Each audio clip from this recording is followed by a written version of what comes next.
Bir piyola toza asalga bir osh qoshiq qora sedanani maydalab aralashtirasiz. Sedanani aralashtirishning yo'llari juda ham oson. Oddiy non yoyishga ishlatadigan o'sha taxtaga sedanani tashlab turib, taxtachada maydalasangiz, maydalanadi.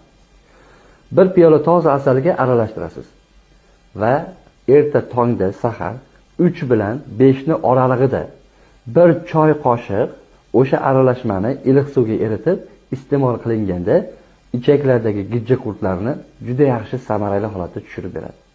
Faqat eslab qoling, aynan soat 3 bilan 5 ta oralig'ida ichakni qabul qilish vaqti bo'ladi.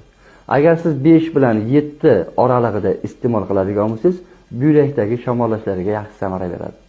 Agar siz soat 7 dan 9:00 gacha bo'lgan vaqtda iste'mol qilsangiz, aynan shu vaqtda oshqozon yaxshi qabul qiladi, oshqozondagi shamollashlarni yaxshi bartaraf qilib beradi. Aynan shuni vaqtiga o'ta sinchkovlik bilan e'tibor bering. Qaysi paytda iste'mol qilishingiz juda katta ahamiyatga ega.